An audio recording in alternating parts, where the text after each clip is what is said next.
Good morning. Buenos días. Hoy es viernes. Viernes. Today is Friday.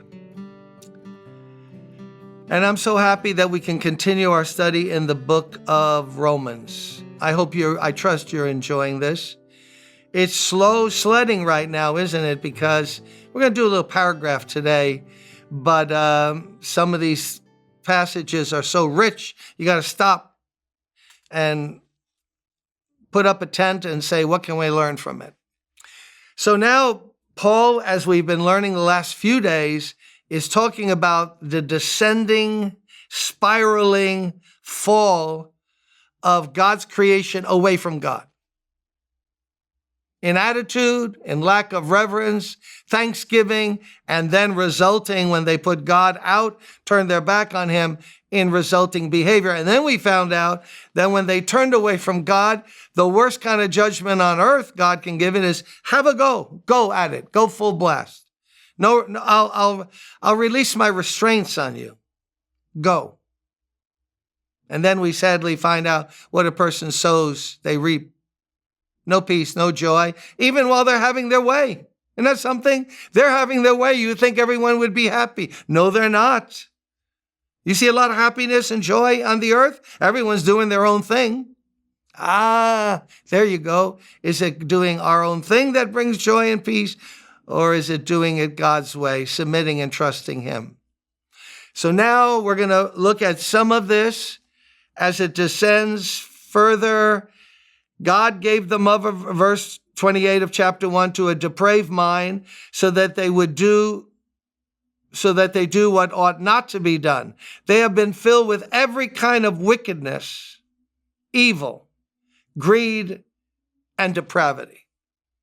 That's not about every single person. What we're about to read is not the description of every human being, although we're going to touch on things that all have occurred in our life in some way, shape, or form.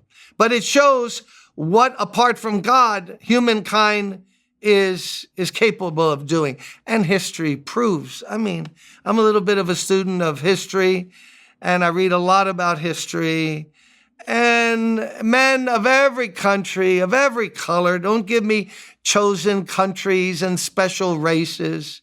When left to ourselves, we're filled with, in one way or another, with every kind of wickedness, evil, greed, and depravity. Just take that word greed. What's the ruling principle of most of the world? Greed, greed, greed, greed. Just greed. They are full of envy. They are full of envy, murder, strife, deceit, and malice. And now with those terrible things, listen what he says also departure from God brings about. Gossips, slanderers, want to ruin other people's reputation. Why? Because I want to. Dude, I want to. I want to show everybody what that person's really like. Why? Did God tell you to do that? But this is what man apart from God does. God haters, insolent, arrogant, and boastful. They invent ways of doing evil. They disobey their parents. They have no understanding, no fidelity, no love, no mercy. Although they know God's righteous decree that those who do such things deserve death, they not only continue to do these very things, but they also approve of those who practice them. That God's creation not only practices evil, goes against God's law, but they cheer on others who do it. You go, girl. You go, guy. They'll do movies about it. They'll glorify depravity, evil, greed.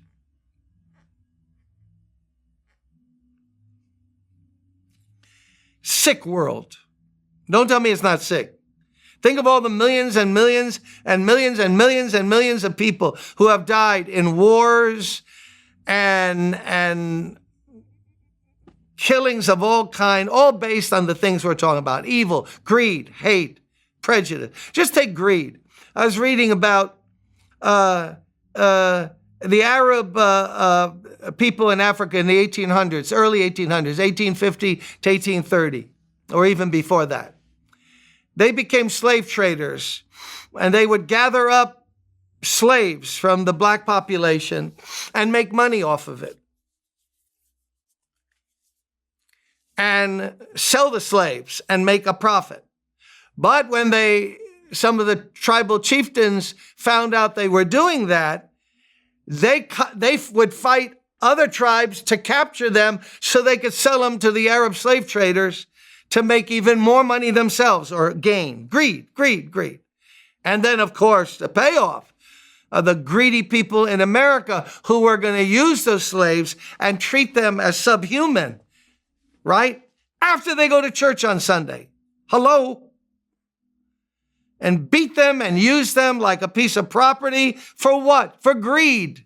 For greed. And justify it. And when voices were lifted and said, that's wrong, they would try to justify it, but at the bottom, hey, listen, follow the money. Follow the money. Greed. Greed of wanting more land, fighting or invading territory. Greed, hate, slander, evil of every kind. Think of all the mischief going on in the world right now today.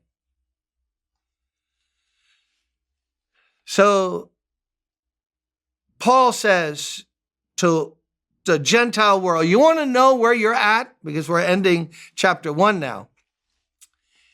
This is the history of humanity. In more or less, in broad strokes. Not every single life. Not that there aren't people who have done good deeds who are Gentiles. Not at all that. But come on, is this not an accurate picture of history? Read it. Any century you want. Wars, rumors of war, killing, abusing, debasing women, taking advantage of people. And it all began when, instead of glorifying God and thanking Him and obeying that little voice of the conscience, look at the mess. It's like a snowball effect, isn't it? And now here we are today. And if this is where the story ended, it would be like, let's commit Harry-Carry. But no, there's hope. That's where Paul's heading. There's hope in Jesus Christ. Love Him today and praise Him. Have a great day.